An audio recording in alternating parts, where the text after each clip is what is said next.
Hey guys, welcome to another episode of A Cup of Positivity.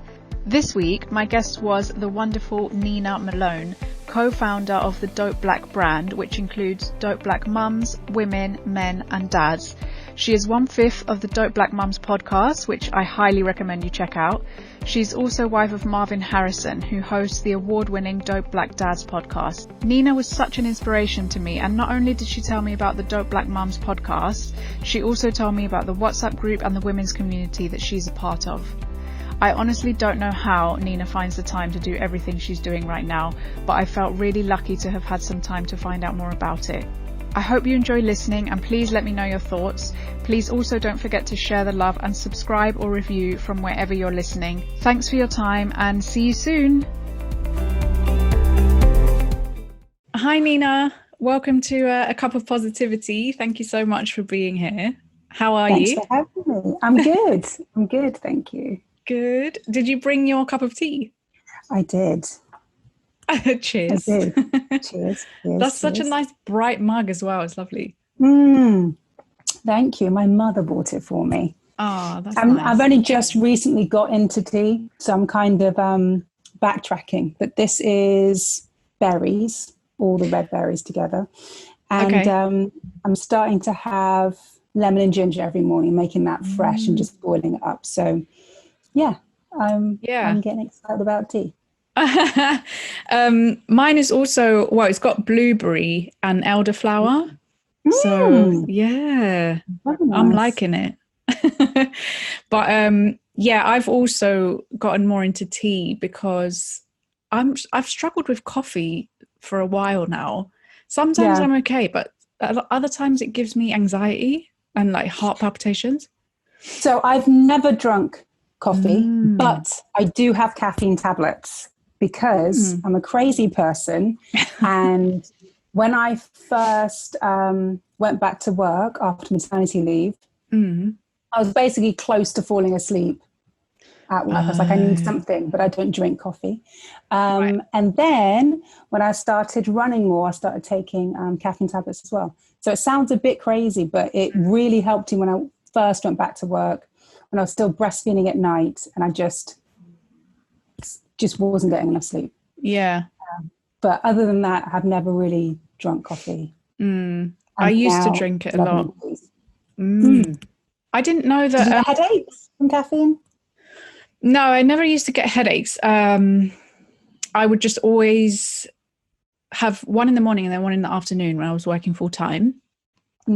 But then for some reason, all of a sudden, when I would have that afternoon one, it would make me feel really anxious. And it actually took me a long time to click that it was the coffee. It's a drug. It's such a powerful drug.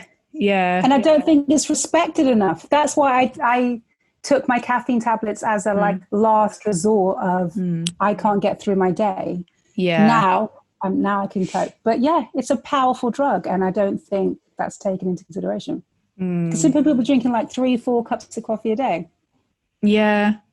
And I've even still, knowing that it's the coffee, I still haven't completely gotten rid of it as well. Yeah. So that's a good point, actually. I'm probably addicted. Because even my brother sometimes, he's like, why are you having a latte? Like, you know that it's a 50-50, that you're probably going to get anxiety or something out of it. But I don't know. Still go for it. Yeah. Just too good. Anyway, how have you been since lockdown? Are your kids still away from school? How's everything? Yes. So I am locked down with a 2-year-old and a 4-year-old, which is a hoot. Yeah, we are baking cupcakes about 3 times a week. We're going on adventures because we're not really homeschooling because of their age. So we're kind of just playing. Doing some easy basic maths and basic English, but basically tracing letters and numbers, but really playing, doing activities, exploring. So I'm having the time of my life. Feels like, an additional maternity leave, but with both the kids, which is stunning. Yeah. So I've been working from home since March, and most probably will to the end of the year. Yeah. But how are the kids? So is it not much change for them? Or is it just it's a that you're massive home change more? for them? Yeah. Massive change to them because no one's so my kids are both at nursery. My oldest will be going to school this year, but yeah, I was working long hours. We'd leave the house at 8. I'd drive my husband to work, the kids to nursery, park the car, then walk to work for 10. So we're leaving the house at 8, and then I'm picking them up on the other side at 5:30, getting back into Hackney at like 6:30. So it's a long day. Now we're together all day. So yeah, it's a massive, massive change for them. They were in nursery full time. Oh, I see. Okay. Yeah. Wow. So it is a big change for them then. Yes. Yeah. I'm not quite sure what's going to happen on the other side because we've been together for nearly a year again. It was already difficult enough settling them into nursery after maternity leave. So yeah, so I'm trying to get him excited about big school and kind of walking past the gates every day and having a look in, even though obviously we can't go in and there's not many kids there, but trying to get excited about it. Yeah, I can imagine that must be a big transition as well, going to primary school from lockdown. Massive. Yeah. And considering he's never been to the school, so we've had a virtual tour via Zoom, and we've met the teachers via Zoom, but there's none of going in for an open day, any of that. This all happened in lockdown. So wow, it's pretty wild for him. Yeah. Does he have any friends that are going? No. I know. I made the crazy decision, basically, either to have nursery next to work and have a shorter day for them, or have nursery close to home, and they'd have to maybe drop them for 7:30. Then I'd have to get some additional help to like pick up and then to find another person on top of nursery. So yeah, his nursery, it was next to my office. Yeah. So no, that's in King's Cross, and we live in Hackney. So no friends around here. But hopefully, we go to football classes in Hackney. So hopefully there'll be some people from the football school. Yeah. Okay. Yeah. He's already said I'm not going to have any friends, and I'm like, he'll make friends. I know. Yeah. I keep telling him that, but yeah, I keep saying, of course you make friends, but I'm panicking myself for him. But yeah, hopefully. Yeah, and there'll be loads of other kids that will be in the same boat. So totally. Yeah. I didn't even let you introduce yourself. Yes. Let's do an introduction. I was just too engrossed in what you were saying. Yeah, let's do an introduction. Hello. Hi. So I'm Nina Malone. Thanks for having me. I am founder of Dope Black Mums and 1/5 of the Dope Black Mums podcast. So Dope Black Mums is a sisterhood, a digital safe space. It started from a WhatsApp group, really just to create space for Black mothers looking to connect, support, talk about their experiences. When I was new to the parent scene, I went on to lots of mummy and baby websites, mummy and baby meetups, and all the questions and the fears I had were basically met with like an awkward silence, or no one responded at all. So I was really looking for a space where I could just share wholeheartedly, not to moderate, and filter, speak with people who understood. Put everybody in a WhatsApp group. No one left. And here we are about 2 years later, maybe 315 women in the WhatsApp groups, 1,100 in the Facebook group. And, we all talk and share and cry and laugh. And that's amazing. Congratulations on your nomination for the National Diversity Award. I saw that on your Instagram. Thank you. That's pretty cool. That's like 60,000 nominations. Wow. Yes, 60,000 votes, sorry. So really, really cool. Really cool. Yeah. That's amazing. Yeah. Is that from the podcast, or is that just from your platform, or both? I think it's everything. Yeah. Because it's the community section. So it's not in the podcast genre. So I am assuming it's for everything that we are attempting to do. Okay. But then, because you also have a Dope Black Women Instagram page as well, right? Yes. And Dope Black Dads and Dope Black Men. Yes. Oh, I didn't know about the Dope Black Men. I knew about dads. Yes. Yeah. Yes. Okay. Men are new to the crew. Interesting. But yes, they all are run as separate community groups. Obviously, we all do crossover. I'm married to Dope Black Dad, so we do obviously crossover. Yeah. And we all have sharing calls once a month, so we kind of just talk through. Last month we talked through ways that we could try and improve communications really between genders. For August, we're going to try and talk about how we can build trust between genders. But yeah, Dope Black women are great, and they're running their own thing. And then we kind of sometimes meet up for drinks, brunches. Yeah. Where do you get the inspiration for your podcast episodes? Because I was listening to a few of them earlier today. Yeah. And like very random topics as well, but really fun to listen to.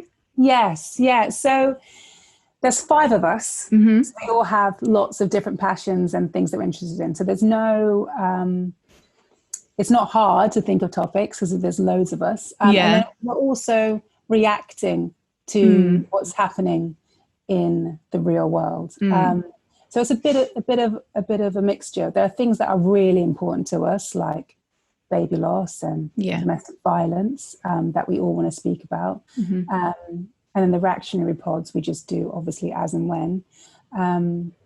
But we've got a long list of things that we all wanted to speak about. So it's really a matter of choosing what topic and when to focus on it. But yeah, it's fun. What do you think at the moment is the biggest issue or issues that Black mothers are facing at this current time? Well, there's the rising maternal death rates. So Black women are 5 times more likely to die in childbirth. And it's rising, which is horrific. So there needs to be a lot more research done into this and actually put action down to stop it. So that's something that is just completely ongoing. I think trying to instill confidence, self-esteem and self-worth in our children. I'm big on positive and real and honest representation in the media. So, if our children can't see honest, real, positive depictions, obviously massively plays into your self-esteem and ultimately shapes how society views you, which can lead to a horrific manner of things. So I think that's a big issue. I think obviously everyone's talking about racism. I get asked a lot of how to talk about race to children. So that's a big topic that keeps on coming up in the groups. But yeah, for me, I would say positive representation in the media would be something that I personally want to see a big change. Yeah, I think that's a big one as well. Oh, it just has so much power. If you can't see it, it's hard to create it. And if you're coming from certain situations, that takes a lot of courage. It takes a lot of privilege to be able to sit and think, oh, I might want to be a president. If you've never seen that before, that for some people is almost impossible to even conjure, dare to dream about that sort of thing. So that's really tricky. So I think that can have so many bad effects on self-esteem. We could potentially be losing the next professors or the next thought leaders or the next game changers because down to just not being able to dream about it or imagine it. Yeah. It's an interesting one, that one. But do you think that, I don't know how to phrase it, but do you think that there's a lack of people that are achieving or that are doing stuff, or it's that they're not represented, or is it a mixture of both? I think it's a mixture of both and not having the opportunity. So if you're not even starting a fair race, there's no chance even to get in the ring, let alone make it. If there are roles or opportunities going to nepotism, there's nothing we can do about that. If you're not even getting an interview because of your last name, there's nothing to do about that. So I think there's lots of things that go into it, but I actually think it's about scope, opportunity, and potentially hiring managers or decision makers, internal bias to even think outside the box. Think outside the box of looking for traditional qualifications, accreditation.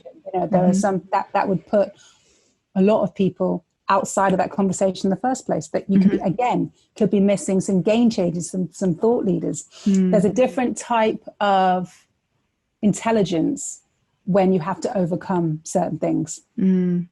That sort of tenacity is gold dust for some businesses. And again, you might not even be able to meet these people because you're writing off certain criteria, which some could never meet. Yeah. Because I remember in my last full-time role, which was a finance company, a private equity firm, they hired in a new HR director, a female, and she was very much pro-women, and she wanted to get women in like the directors, managing director roles and things like that. And she was like, I'm struggling because there just aren't the candidates. And then the topic of diversity came up, and she was like, I'm struggling to find women that are even put forward for the roles, let alone a Black woman or anyone who's not white. And I was just like, well, I don't understand. Like, where are they? Like, well, if you're consistently coming up against these barriers, you have to change how you're looking. You have to change those metrics. Clearly, the talent is there. There has to be a Black woman who is qualified to work in finance. Yeah. By the odds of the percentages of the amount of Black women in the world. So I think bearing that in mind, you have to change your metrics. And you have to look at what those metrics, what that data is based on in the first place. And that takes action, that takes courage, that takes, maybe you being the only person in that meeting saying, actually, that's a lot to put yourself out there like that. And that takes a lot of effort to keep on pushing that narrative. But if you keep on coming up with the same results, then, something has to change. Yeah. Do something different. Yeah. Okay. And then with your, the WhatsApp group, is that Dope Black Mums WhatsApp group, or is that women? Okay. So yes, we have a Dope Black women's, mums, dads, men's. There are some women who are in the mums and some mums who are in the women's. But yes, we have our own separate WhatsApp group, our own separate Facebook page, and website. Yeah. Okay. And then can anyone just join? Because Dope Black Mums? Or with the Dope Black Women's as well. Can anyone just join the group, or? If you're a Dope Black woman, yes. Yes. Absolutely. Yeah. Yes. Okay. Yeah. And then everybody outside of that criteria, obviously welcome to our events. Sometimes we have women's only brunches. Sometimes we have family days. Yeah. But other than that, everybody welcome. Yeah. Because I have a lot of female friends that are, I have a lot of Black female friends. And a lot of the time I'm like, well, how can I support you? Like, what kind of things can I do? What can I, how can I support you either within the community, or obviously I wouldn't be able to join the WhatsApp group, but I want to be part of that movement. Yeah. So what can I do? I think groups like ours, our groups and everyone like us, there's obviously Facebook pages which you can like. There's our content and our social pages which you can like and support and share. There will be Black-owned businesses. Support. If you're just looking to support diversity and support the Black community, the Black arts, going to see Black-led productions, whether that's film, TV, buying books by Black authors, buying books from independent publishers. There's obviously the private WhatsApp group is meant to be a safe space for those women. But there's still ways to potentially support the group. I think in general, just making sure that we're continually educating ourselves. Yeah. Checking yourselves, have a look at your bookshelf. Is that diverse? For my kids, and anytime we go to a birthday party, can you buy diverse wrapping paper or birthday cards or gifts? And at nursery, I'm always pushing, are you eating or showcasing diverse foods at meals and snack time? Like, how else will people learn this if they're not being introduced to this at home potentially, or don't have the capacity to have that shown to them at home? So I think any opportunity to go on a march, hassle your local MP, follow up on funds you've donated to, follow up on petitions you've signed, just keep the energy going. So everybody kind of discovering racism in 2020 and all this explosion of Black Lives Matter is awesome. Yeah. But you need to keep up the energy. And what's going to happen in 6 months? What's going to happen in a year? Will we still be talking about this? Will there still be, a current conversation for us and for brands? And will there still be action? So I think it's just keeping the energy up and always checking on ourselves, checking on our family members, our work relationships, our personal relationships, and anything that's not right, call it out. And again, that takes courage. It can be uncomfortable, especially if it's friends and family, especially if it's in your relationships. But, when you do it, it gives people courage to be able to do it themselves. Yeah. And that's the only way, change is going to start happening. Yeah. And then what about non-Black parents? How can they be teaching their children about being anti-racist as well? Yeah. So I think it's really about first checking yourself. Again, as a parent, children sponge up everything. It's all about modeling. I don't know if you've heard the story, my favorite story of a pregnant dog. So there's a mummy dog who's pregnant. She has her front 2 legs are absolutely working perfectly. Her back 2 legs are broken. So she has to kind of pull herself on her front 2 legs, and her back legs drag behind. Yeah. So mummy dog is pregnant. She gives birth to healthy puppies. All of their limbs are working, but they drag their back legs because that's all they can see. Okay.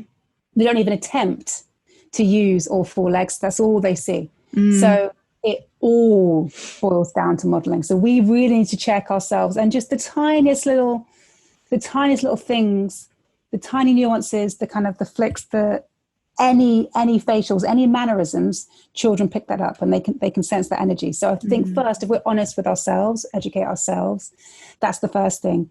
Other thing I think you could do as parents again is checking books, toys, gifts, songs, music, television programs, making sure everything's diverse and making sure that it's showing everything in a positive light, not always the witch is Black or the diverse characters are somehow negative.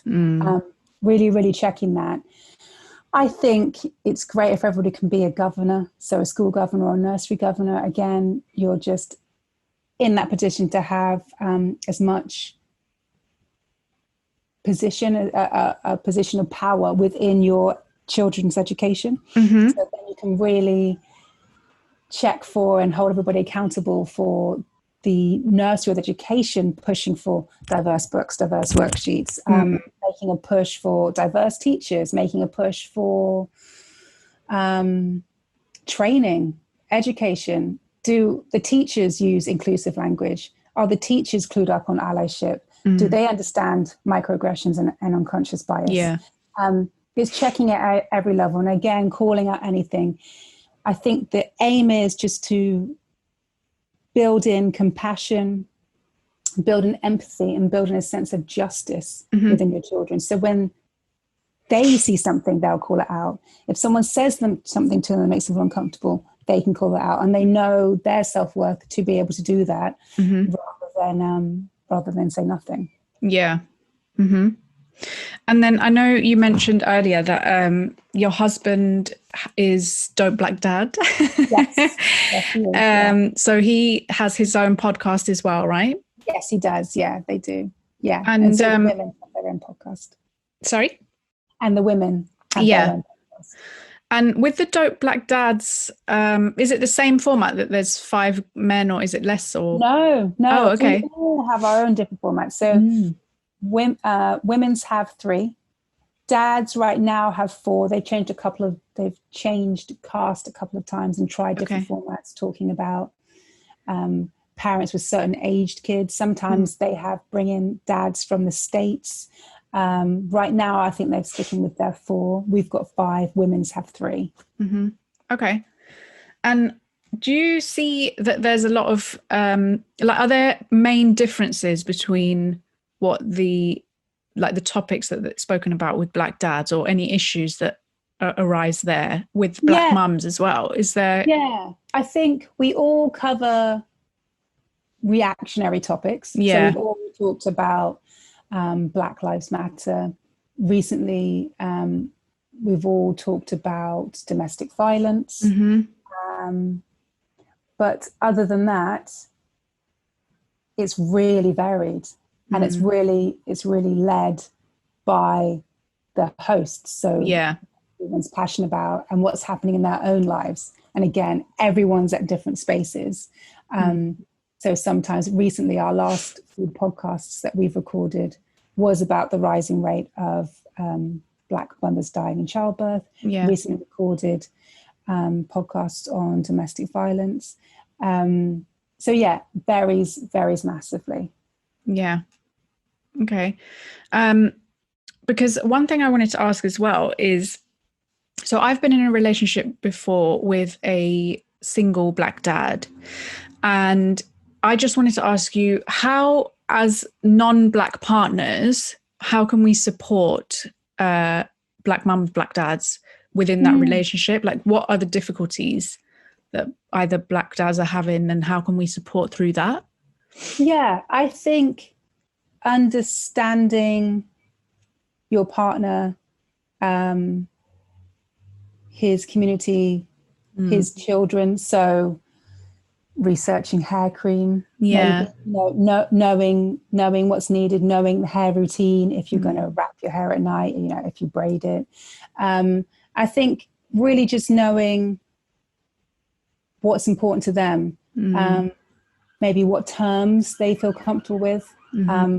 As a mixed race woman, some people call me mixed, some people go for biracial, some people go women of color, just what terms they feel comfortable with, and taking your partner's lead on that. And I think anything that you're unsure of, talk about it, ask, because I think it's nicer to ask than assume. And just, I suppose, understanding what they need support in, what they feel uncomfortable in, and doing everything you can to support that. And I think really confronting it, because it's sometimes can be easy to kind of, I don't know, maybe in your relationship, not wanting to rock the boat, or any internal fears that you may have. But I think in the most loving way possible, obviously try and confront these things, because they always come up if you don't, and it's better to get ahead of it than let it catch the price somehow. Yeah. I think the general message is really just, 1, educate yourself, and 2, communication. 1,000%. Like, communication is key. Yeah. 1,000%. I mean, I've also found with my husband, have you read Love Languages? No, someone's recommended me this as well. I need to get on this. It is really interesting, just talking about basically how you show love. So are you a feeder? Do you do gifts, or do you do, is it connection? Is it physical touch? Or is it acts of service? Like, you'll always make the bed, or you'll make sure that your husband's got a plate of food, or you'll do the washing up. So, if you're doing the washing up and saying, then this is how I love you, I'm going to make sure the house is clean, and your husband actually just wants to have words of affirmation, then you're like, well, okay, in the house is like, yeah, but I just want you to tell me I love you. And then that's where the kind of clashes come. So I think it's good. Me and my husband took the little test at the end just to work out basically what you connect with and what speaks to you most. So I think it's good to know what pages you're both on, so that if one person really appreciates acts of service and the other really appreciates words of appreciation, then you know that you doing the washing up is much better for you just to have a sit down and talk. Maybe that's what they need. They just wanted that communication. So yeah, that's been interesting for us. Yeah, I definitely feel like I wish I knew about that, the love languages, whilst I was in a relationship. Honestly, I think it's probably a game changer for a lot of relationships. Because, you know, have you seen the breakup with Jennifer Aniston? And she's I want to do the washing up. It's those sort of things. Like, well, I don't want to. Yeah. And it can just save so much miscommunication where you can see that you're both kind of saying, I love you, but just in completely different ways. Yeah. And no one obviously knew that. Exactly. So, yeah, I found it quite interesting. Yeah. And it's also the fact that we've created so many different ways to communicate with each other. And yet we're so bad at communicating. And I think a lot of the time we hide behind our phones or text or whatever. And it's just like, no, nothing beats just sitting down and having a conversation. Totally. And also, like, even though this is digital, being able to see your face, understand the meaning behind your words. It's a lot of things can be misunderstood via text. Oh, yeah, definitely. Yeah, the energy behind it. So totally having a sit down talk with a cup of tea, you can't beat that. Of course, you can't beat that. A cup of positivity. Positivity. Yeah. Yeah. So what is your vision for the Dope Black brand? So if I could have squillions of WhatsApp groups, I would. But it's really difficult to manage. But the level of intimacy in a WhatsApp group, the way those women are connected, we've supported women through breakups, through divorces, through emergency rehousing. And that is the connection from a WhatsApp group. It's instant. So I would love to do that. But right now we're building the Facebook group, which is becoming a really nice little community. People kind of sharing recipes, arranging meetups for people who are local, getting together and going for runs. So that's really nice. What I would love is to keep on growing, do more of the community work that we're doing. So right now we are pushing for blood drives. There's a massive lack of Black blood donors and Black organ donors, which massively affects anybody suffering with sickle cell. So if you suffer from sickle cell, you most probably have to have blood donations every, I think, 3 to 4 weeks, 4 to 5 weeks. And that's a good 3 people's donation per one person. So there's a mass of blood that's needed, and they are constantly behind. So that's really important to us, to keep campaigning about the rise of maternal death rates with Black women, so the rise of Black women dying in childbirth. That's pretty special. Any mentoring, I'd like to build that up. Love to go on like a Dope Black Mums holiday or retreat somewhere and go to a healing. Amazing. Yeah, that would be awesome. It could just be a spa day in London right now, but I'd love to grow to do something like that. I'm always up for a bit of group healing, group therapy. I think that would be wonderful. But really just going with the energy from the mums in the groups, talking to them, seeing what they need, seeing what people want, and doing my best to see what I can help with. Yeah, that retreat sounds good. I'm kind of jealous. Yes.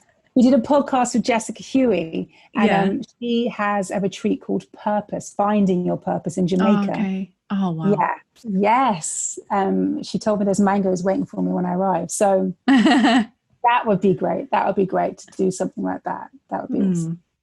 Do you have any events, or did you have any events before lockdown? or is that something, what kind of events? We had a brunch planned. Okay. Which sold out in like, I don't know, a couple of hours. And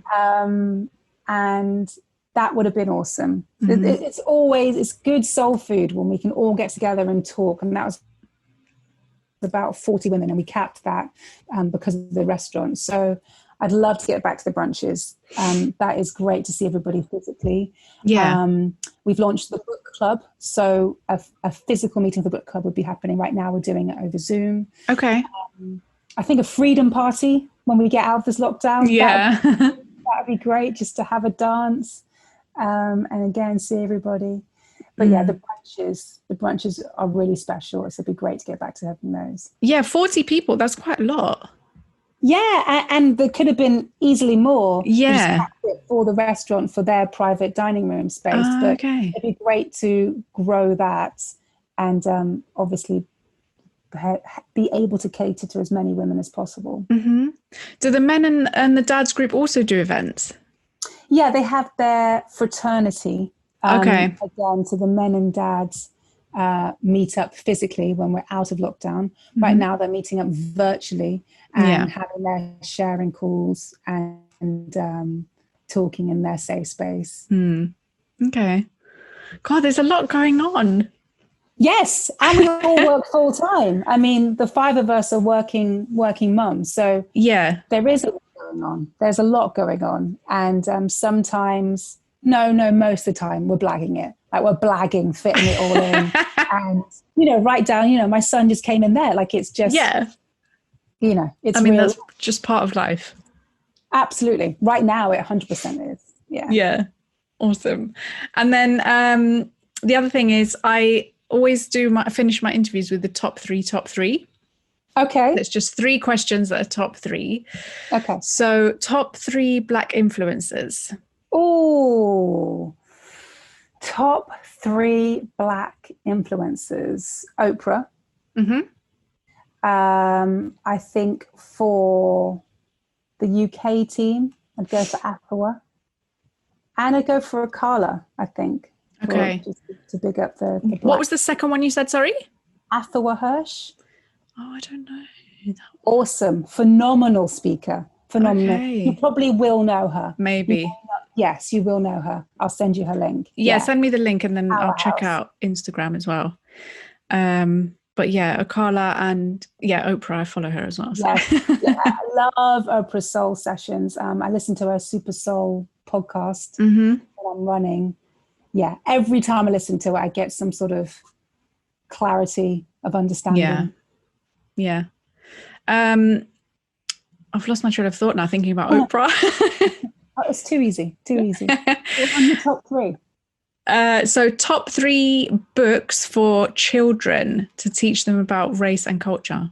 I think the Logan and Bella series, they're awesome. We've got Shapes with Logan. So really nice references in there, big, friendly, bold text. Okay. That's great. I think any books talking about compassion, empathy. And what are we using right now?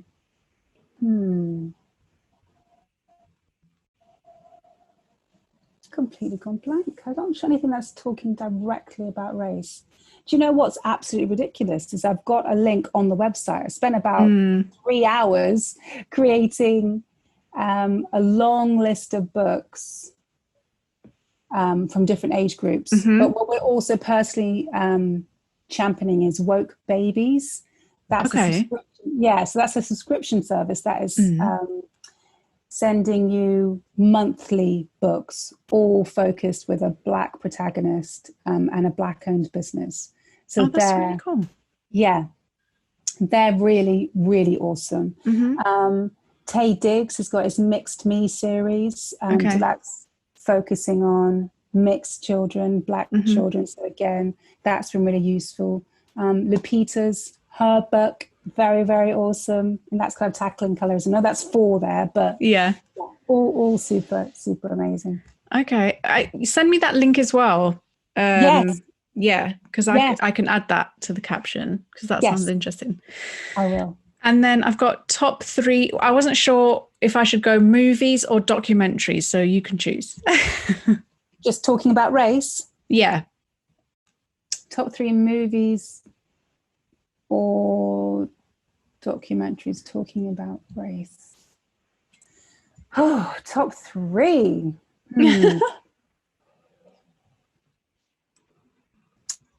Well, I think 13th is good. I think basically anything Ava DuVernay does is awesome. So all of her work has a call for action. All of it is focusing on kind of underrepresented groups and women. So 13th is good from her. What else would be top 3? That's tricky. Just for race. I should have a list in my mind. Let me think. I've gone completely blank.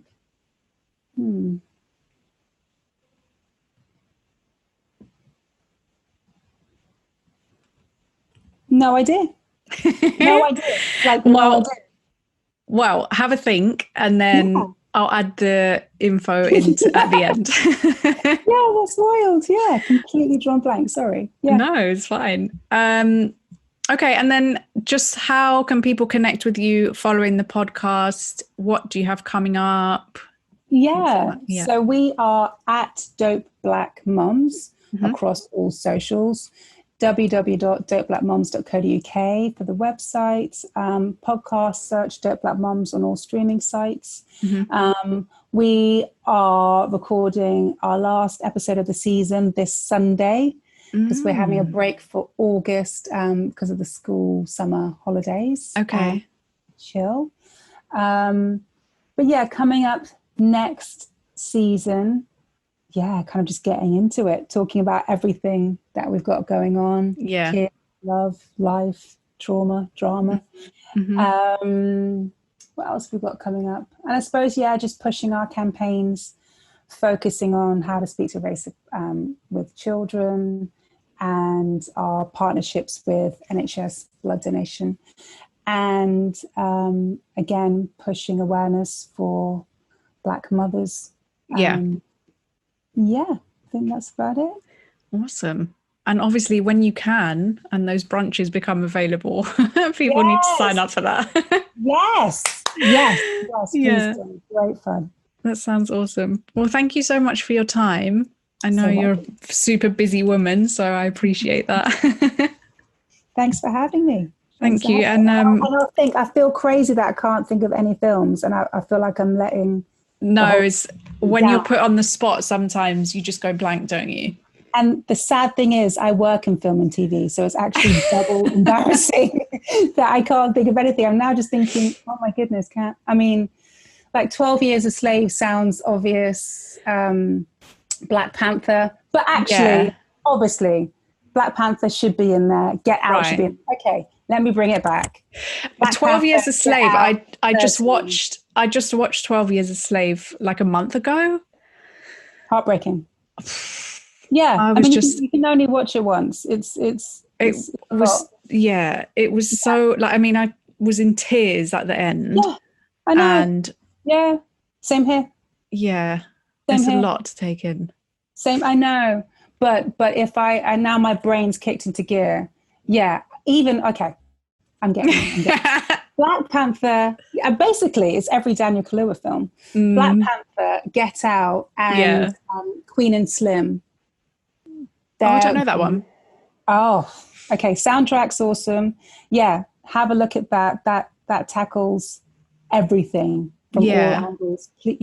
Police brutality, race relations, race identity, lots of different stereotypes. Yeah, that's good. I'll find a link for that and send that to you. Okay.